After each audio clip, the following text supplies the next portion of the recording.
बदलते भारत की शान।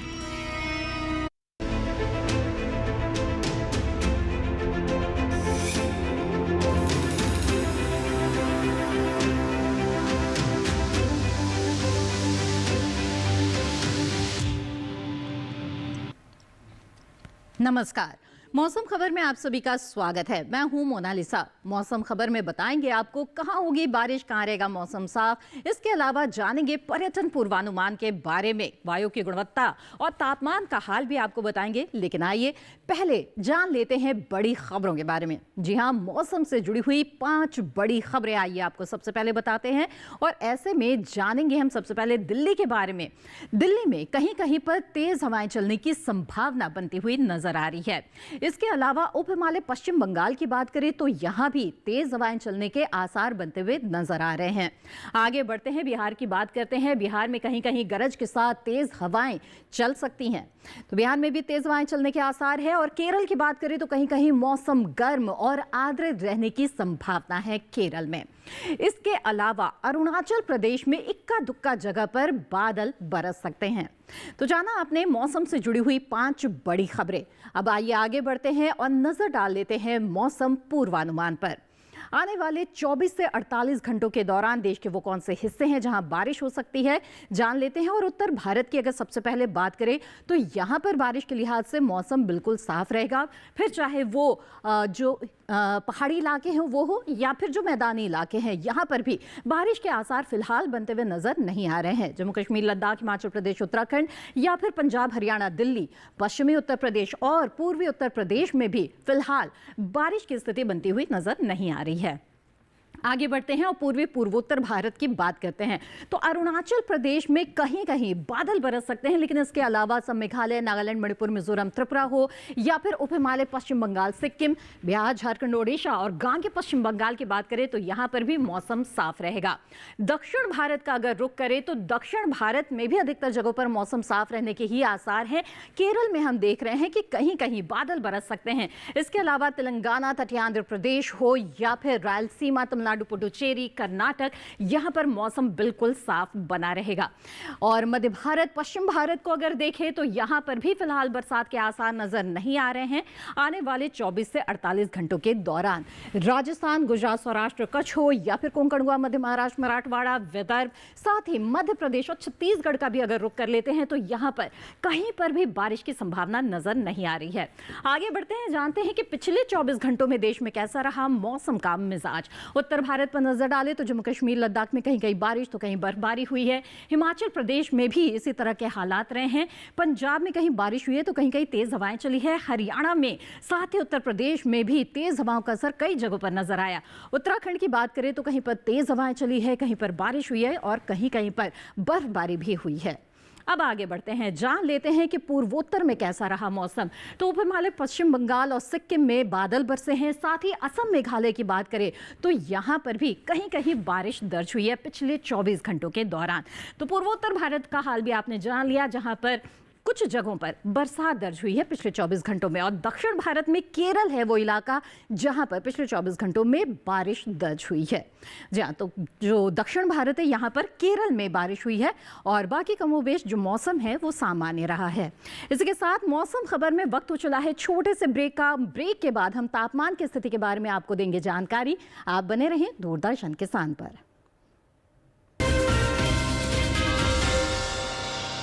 प्रधानमंत्री फसल बीमा योजना प्राकृतिक आपदा की स्थिति में बीमा द्वारा किसानों को आर्थिक सुरक्षा देने की ओर एक कदम। हमने फसल बीमा योजना को अधिक प्रभावी बनाया, उसके दायरे में ज्यादा किसानों को लाए। बढ़ता है विश्वास जब मिलती है सहूलियत। मेरी पॉलिसी मेरे हाथ। बढ़ता है विश्वास जब अपनी भाषा में मिलती है जानकारी। माझी पॉलिसी माझ्या हाती। बढ़ता है विश्वास जब पहुंचती है आपकी फसल बीमा पॉलिसी आप तक। हमारी पॉलिसी हमारे हाथ। बढ़ता है विश्वास जब पॉलिसी की एक एक बात समझाते हैं द्वार पर आकर। जन पॉलिसी जन कैयल। मेरी पॉलिसी मेरे हाथ अभियान के तहत बीमा कंपनियां पहुंचा रही हैं आपकी फसल बीमा पॉलिसी आपके द्वार। अपनी फसल बीमा पॉलिसी और जानकारी लेने जरूर आएं। फसल बीमा से संबंधित जानकारी के लिए हेल्पलाइन नंबर 14447 पर कॉल करें। फसल बीमा कराओ, सुरक्षा कवच पाओ। फसल की क्या है चाल, किस मंडी का क्या है हाल, उतरते चढ़ते भाव का असर, आयात निर्यात का क्या है असर, कैसा रहेगा आगे बाजार, बताएंगे मंडियों के जानकार। देखिए मंडी खबर सोमवार से शनिवार शाम 5 बजे सिर्फ दूरदर्शन किसान चैनल पर।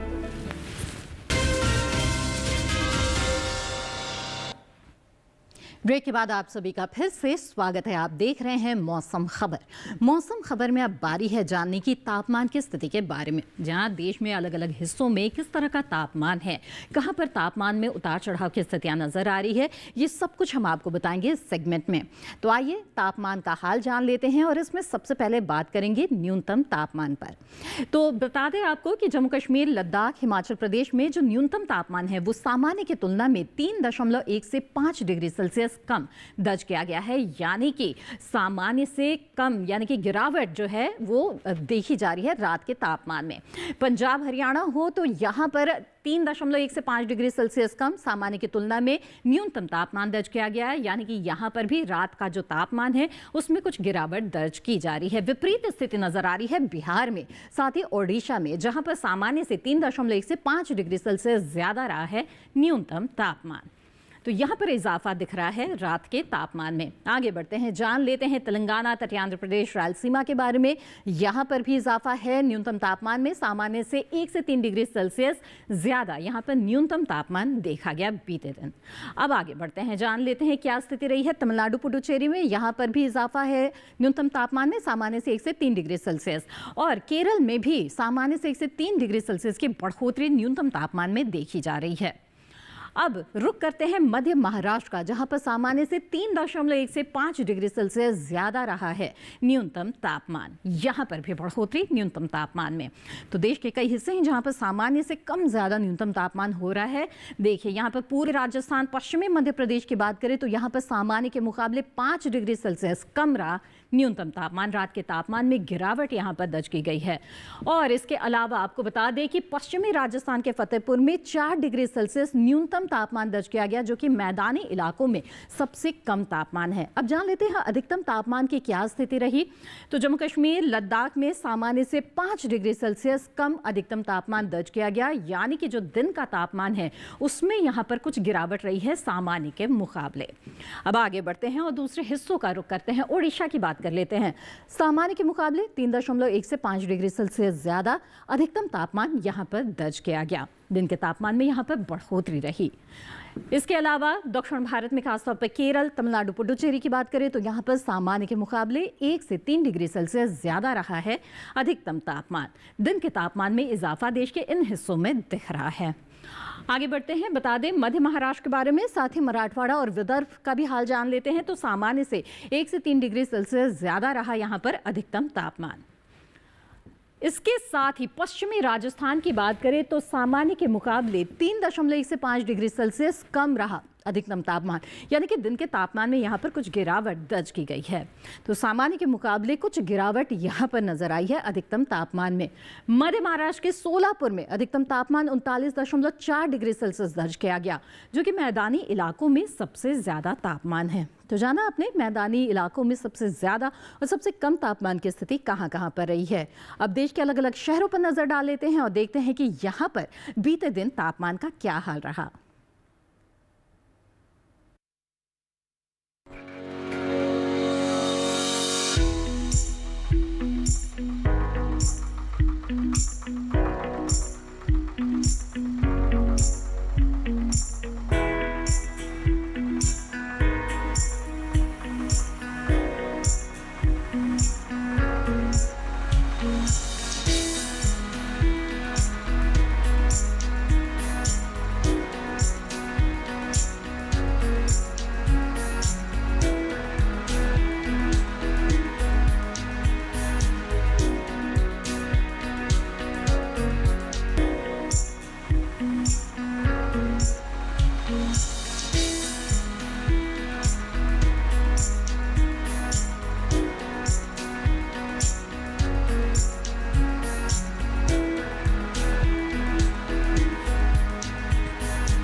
तो जाना अपने देश के अलग अलग हिस्सों में तापमान की कैसे स्थिति चल रही है, और इसी के साथ यहाँ पर मौसम खबर में रुकेंगे एक और छोटे से ब्रेक के लिए। ब्रेक के बाद बताएंगे आपको पर्यटन पूर्वानुमान और वायु की गुणवत्ता के बारे में। आप बने रहें दूरदर्शन किसान पर। बिजली का बिल, किराना, स्कूल फीस सब हो गया। बन गया बजट? हाँ, 5,000 बच गए। तो नई साड़ी ले ले ना, पिछले महीने तो ली थी। एक और नहीं, पहले बजट बनाओ, फिर छोटी छोटी बचत को बैंक में सेव करो और पैसों को बढ़ते देखो। बढ़िया। जाओ भाई। आरबीआई कहता है, वित्तीय समझदारी समृद्ध नारी।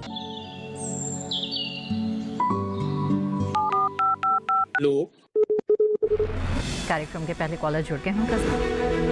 इस बीच हमारे पास कुछ ईमेल्स भी आए हैं। सवाल पूछिए अपना। जाड़े में जो मकान पैदा करेगी, इनमें कौन सी सावधानी बरतनी है? गर्म इलाकों के लिए आप HRM 99, इनसे आप कुछ फल ले सकते हैं। जैस्मीन के पेड़ पे जैस्मीन फल निहार, उसको पूरी खुली धूप चाहिए। फसल में कीट लगा हो या कोई बीमारी, पशुपालन में हो कोई दिक्कत या चाहिए कोई जानकारी, फोन उठाइए, नंबर मिलाइए और कहें हेलो किसान।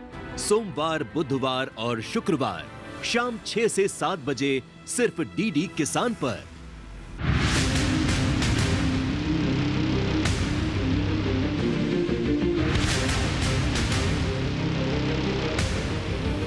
जब तपती है धरती, सूरज उगलता है आग, ठंड में जब सर्दी जमा देती सबके हाल, सब छुप जाते अपने अपने घरों में, तब बाहर निकलता सिर्फ एक इंसान, भरने के लिए हम सबका पेट, खून को पसीने की तरह देता बहा, थक जाता, झुलस जाता, हो जाता बीमार, तब उसकी सेहत का ध्यान रखता सिर्फ डीडी किसान।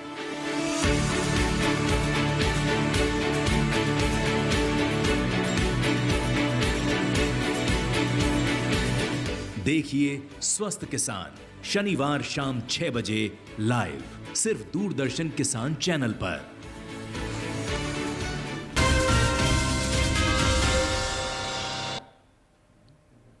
ब्रेक के बाद आप सभी का फिर से स्वागत है। आप देख रहे हैं मौसम खबर।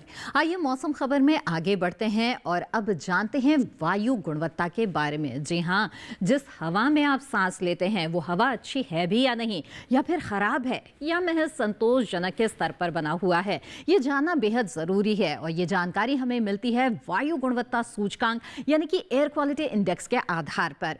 तो आइए हमारी AI एंकर भूमि से जानते हैं वायु गुणवत्ता के बारे में। अब बढ़ते हैं आगे और जानते हैं कि देश के अलग अलग राज्यों में वायु की गुणवत्ता कैसी है। सबसे पहले बात करते हैं राजधानी दिल्ली की। यहाँ वायु गुणवत्ता सूचकांक 116 दर्ज किया गया, जो संतोषजनक श्रेणी में है। वहीं पुणे की वायु गुणवत्ता सूचकांक 145 दर्ज किया गया, जो संतोषजनक श्रेणी में है। मुंबई की बात करें तो यहाँ की वायु गुणवत्ता भी संतोषजनक श्रेणी में है। यहाँ गुणवत्ता सूचकांक 116 दर्ज किया गया। कोलकाता में गुणवत्ता सूचकांक 111 दर्ज किया गया, जो संतोषजनक श्रेणी में है। अब बात करते हैं हैदराबाद की, तो यहाँ गुणवत्ता सूचकांक 102 दर्ज किया गया, जो संतोषजनक श्रेणी में आता है। वहीं अहमदाबाद में वायु की गुणवत्ता संतोषजनक श्रेणी में है। यहाँ गुणवत्ता सूचकांक 158 दर्ज किया गया। बेंगलुरु में वायु गुणवत्ता सूचकांक 109 दर्ज किया गया, जो कि संतोषजनक श्रेणी में है। पटना की बात करें तो यहाँ वायु की गुणवत्ता संतोषजनक श्रेणी में दर्ज हुई। यहाँ गुणवत्ता सूचकांक 143 दर्ज किया गया। वहीं लखनऊ में वायु गुणवत्ता संतोषजनक श्रेणी में है। यहाँ वायु गुणवत्ता सूचकांक 121 दर्ज किया गया। कृपया अपनी सेहत का ध्यान रखें। हम फिर मिलेंगे। धन्यवाद भूमि इस अहम जानकारी के लिए। तो जाना आपने कि अधिकतर शहरों में जो वायु की गुणवत्ता है वो फिलहाल संतोषजनक के स्तर पर बना हुआ है। आइए अब मौसम खबर में आगे बढ़ते हैं और जान लेते हैं कि अगर आप पर्यटक स्थलों पर जाने का प्लान बना रहे हैं तो वहां पर आपको कैसा मौसम मिल सकता है आने वाले 4 दिनों के दौरान। तो जानेंगे पर्यटन पूर्वानुमान। और ऐसे में पर्यटन पूर्वानुमान में आइए सबसे पहले जानते हैं जम्मू कश्मीर के श्रीनगर के बारे में। तो आपको बता दें गुरुवार को यहाँ पर बिल्कुल साफ मौसम रहेगा, 16 से 0 के बीच तापमान रह सकता है। शुक्रवार को हालांकि हल्के बादल छा सकते हैं और 16 से 2 रहेगा तापमान। तो शनिवार को साफ मौसम के साथ 16 से 1 के बीच तापमान की स्थिति रहेगी और रविवार को हल्के बादल छा सकते हैं, तापमान में गिरावट आ सकता है और 13 से 3 के बीच यहाँ पर तापमान का हाल रहेगा। अब आगे बढ़ते हैं और जानते हैं कि क्या स्थिति रहने वाली है उत्तराखंड के हरिद्वार में। यहाँ पर आने वाले 4 दिनों के दौरान बिल्कुल साफ मौसम मिलेगा। तो गुरुवार से लेकर रविवार के बीच साफ मौसम रहेगा, लेकिन जो अधिकतम तापमान है उसमें लगातार इजाफे की स्थिति देख रहे हैं। न्यूनतम तापमान में भी 26 जहाँ पर गुरुवार को अधिकतम तापमान रहेगा तो वो बढ़ते बढ़ते 30 तक आ जाएगा रविवार तक आते आते। वहीं न्यूनतम तापमान का हाल देखें तो 9 से 11 तक तापमान जो है वो बढ़ने वाला है। वहीं पंजाब के आनंदपुर साहिब की बात करें तो यहाँ पर भी आपको बिल्कुल साफ मौसम मिलेगा आने वाले 4 दिनों के दौरान। वहीं 25 से 9 के बीच तापमान की स्थिति रहेगी गुरुवार को, अगले दिन 27 से 9। तो इजाफे के साथ शनिवार को 28 से 10 के बीच तापमान रहेगा और रविवार को 28 से 9 के बीच तापमान की स्थिति रहेगी। तो धीरे धीरे तापमान में यहाँ पर बढ़ोतरी आते हुए हम देख रहे हैं और साफ मौसम मिलेगा। अब जान लेते हैं उत्तर प्रदेश के वाराणसी का हाल। तो यहाँ पर गुरुवार को तेज हवाएं चल सकती हैं। वहीं 30 से 13 के बीच तापमान की स्थिति रहेगी। अधिकतम तापमान में अगले दिन इजाफा रहेगा और मौसम बिल्कुल साफ रहेगा। 31 से 13 के बीच तापमान रहेगा। शनिवार को 31 से 14 यानी न्यूनतम तापमान में बढ़ोतरी। तो रविवार को 32 से 15 के बीच तापमान रहेगा, यानी कि अधिकतम और न्यूनतम तापमान में 1 डिग्री की बढ़ोतरी आते हुए हम देखेंगे। इसके अलावा बिहार के बोधगया की बात करें तो बोधगया में भी गुरुवार को आपको तेज हवाएं चल सकती हैं और 29 से 15 के बीच तापमान का हाल रहेगा। शुक्रवार को सुबह के समय कोहरा मिलेगा और दिन चढ़ने के साथ हल्के बादल भी छा सकते हैं। 30 से 15 के बीच तापमान की स्थिति रहेगी। अगले दिन 31 से 16 और फिर रविवार को 31 से 17 तापमान रहेगा, यानी कि लगातार आप तापमान में धीरे धीरे इजाफा आते हुए यहाँ पर देखेंगे। अब जान लेते हैं पश्चिम बंगाल के जलपाईगुड़ी में कैसा मौसम रहेगा। तो गुरुवार को साफ मौसम रहेगा। 30 से 14 के बीच तापमान की स्थिति रहेगी। अगले दिन हल्के बादल छा सकते हैं। 31 से 15 तापमान रहेगा जो अगले दिन भी बरकरार रहेगा और हल्के बादल छाते रहेंगे। रविवार को हालांकि मौसम खुल जाएगा लेकिन तापमान में किसी तरह की तब्दीली नहीं है। 31 से 15 के बीच यहाँ पर तापमान की स्थिति रहेगी रविवार को। अब आगे बढ़ते हैं, जानते हैं क्या मौसम रहने वाला है आंध्र प्रदेश के विजयवाड़ा में। तो यहाँ पर मौसम साफ रहेगा लेकिन दिन चढ़ने के साथ साथ थोड़े बहुत बादलों की लुकाछिपी भी आपको मिल सकती है। 38 से 25 के बीच में तापमान की स्थिति रहेगी गुरुवार शुक्रवार को।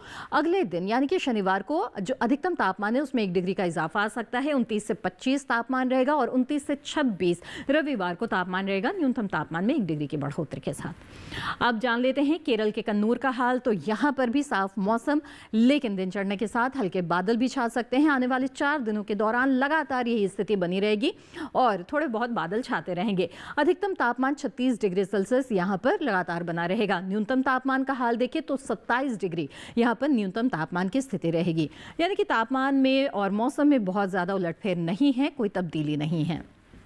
अब गुजरात के अहमदाबाद की बात कर लेते हैं। यहाँ पर साफ मौसम मिल सकता है आपको आने वाले 4 दिनों के दौरान। 34 से 18 के बीच यहाँ पर गुरुवार को तापमान रहेगा। 35 से 19 अगले दिन रहेगा।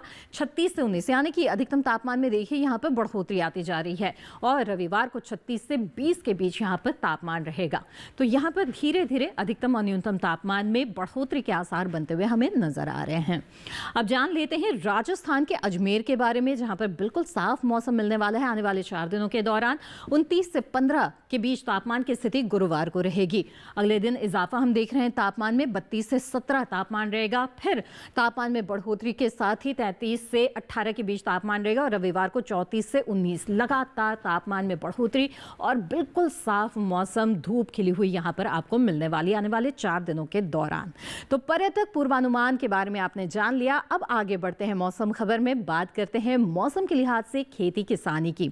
जहाँ तो मौसम में कई जगहों पर फेरबदल, तब्दीलियां देखी जा रही है और मौसम के अनुसार ही कृषि कार्य करेंगे तभी आप अच्छी पैदावार ले पाएंगे। कीट और बीमारियों की जो आशंकाएं हैं घट जाती है। लगातार फसलों की निगरानी करना भी इस बीच बेहद ही अहम रहता है। कई फसलें जो हैं वो कटाई के लिए भी तैयार है तो कुछ की बुआई का उपयुक्त समय भी चल रहा है। तो आइए हमारे AI एंकर कृष से जानते हैं कि मौसम के लिहाज से इस वक्त किसानों को किस तरह के कृषि कार्य करने चाहिए। नमस्कार, आप देख रहे हैं डीडी किसान।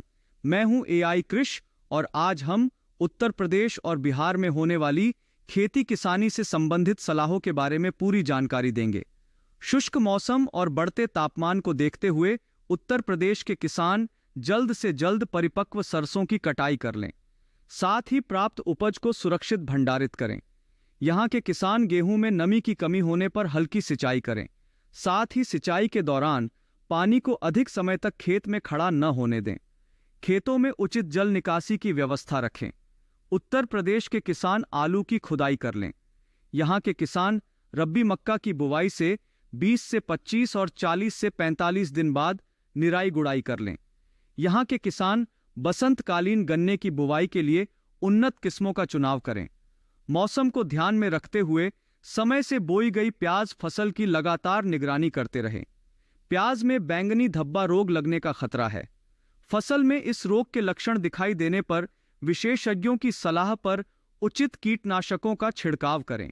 बात करें बिहार की तो यहाँ के किसान मक्के की खेत में निराई गुड़ाई करें। साथ ही यहाँ के किसान सरसों फसल की लगातार निगरानी करते रहें। अभी का समय सरसों की फसल में एफिड रोग का प्रकोप देखा जा सकता है।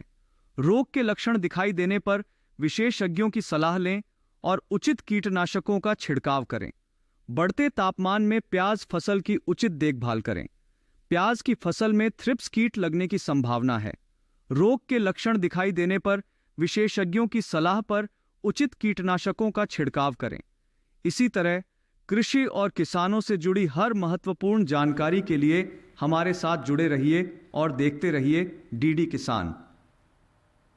धन्यवाद कृष इस अहम जानकारी के लिए। तो खासतौर पे उत्तर प्रदेश और बिहार के किसानों ने जाना कि उन्हें इस वक्त किस तरह के कृषि कार्य करने हैं, क्योंकि खासतौर पे यहाँ पर अभी शुष्क मौसम बना हुआ है काफ़ी समय से, और ऐसे में फसलों का जो उचित ध्यान है वो ज़रूर रखें। खासतौर पे जो नमी है खेत में वो किस तरह की है, कितनी यहाँ पर नमी बनाए रखना है, उसका ध्यान रखना ज़रूरी है।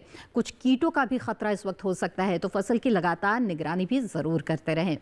आइए अब आगे बढ़ते हैं, बात करते हैं आज की फसल की। आज की फसल है धनिया, जिसकी खेती दो तरह से की जाती है। बीज के लिए जो मसाला है उसके लिए बीज की खेती की जाती है, तो हरे पत्ते की भी खेती की जाती है, जो कि हमारे खाने का स्वाद बढ़ा देती है। इसकी मांग हमेशा बनी रहती है। तो ऐसे में अगर आप हरे पत्ते की खेती करना चाहते हैं तो धनिया की पत्तेदार जो है उसकी खेती के लिए पूरे साल में आप कभी भी कर सकते हैं। अच्छी पैदावार हासिल करने के लिए किन किन बातों का ध्यान रखें, आइए जानते हैं इस रिपोर्ट के जरिए।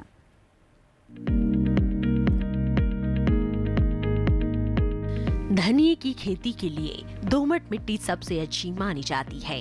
इसे अच्छे जीवांश युक्त भारी भूमि में भी उगाया जा सकता है। खेत में जल निकासी का उचित इंतजाम जरूरी है। बोने से पहले खेत को अच्छी तरह जोत ले और मिट्टी को भुरभुरा बना ले। साथ ही मिट्टी को समतल कर ले। आखिरी जुताई में 100 से 120 क्विंटल प्रति हेक्टेयर की दर से गोबर की खाद मिला दे। बीज की मात्रा बुआई और सिंचाई की दशा पर निर्भर करती है। सिंचित दशा में 12 से 15 किलो बीज प्रति हेक्टेयर डालें, जबकि असिंचित दशा में इतनी ही जमीन के लिए 25 से 30 किलो बीज की जरूरत होगी। बोने से पहले बीज को उपचारित जरूर कर लें। साथ ही बुआई से पहले बीज को 12 घंटे पानी में भिगो कर रखें। कतार से कतार की दूरी 20 से 30 सेंटीमीटर, जबकि गहराई 2 से 2.5 सेंटीमीटर रखें। पूरी फसल में 4-5 सिंचाई की जरूरत होती है। पहली सिंचाई बुआई के 30 से 35 दिन बाद, दूसरी 60 से 70 दिन बाद, तीसरी 80 से 90 दिनों के बाद और चौथी 100 से 105 दिन बाद करें। पहली सिंचाई के बाद निराई गुड़ाई करके खरपतवार निकाल दें। 1 माह बाद फिर से निराई गुड़ाई करें। खरपतवार की रोकथाम के लिए विशेषज्ञों की सलाह पर उचित दवाओं का छिड़काव करें। धनिये में उकठा रोग चूर्णिल आसिता रोग हो सकता है। इसे ग्रामीण भाषा में दहिया भी कहा जाता है। रोकथाम के लिए रोग अवरोधी प्रजातियां बोकर भी बीमारियों से बचा जा सकता है। फसल चक्र अपनाना भी बेहतर रहता है, लेकिन किसान इस बात का ध्यान रखे कि फसल में किसी भी तरह की दवा का छिड़काव करने से पहले कृषि विशेषज्ञों की सलाह जरूर ले। पूरी फसल होने पर पत्तियों की तुड़ाई सावधानी से करें। ध्यान रहे तोड़ते समय पत्तियां बर्बाद ना होने पाए। 1 हेक्टेयर जमीन से 125 से 140 क्विंटल तक हरी पत्तियां ली जा सकती है।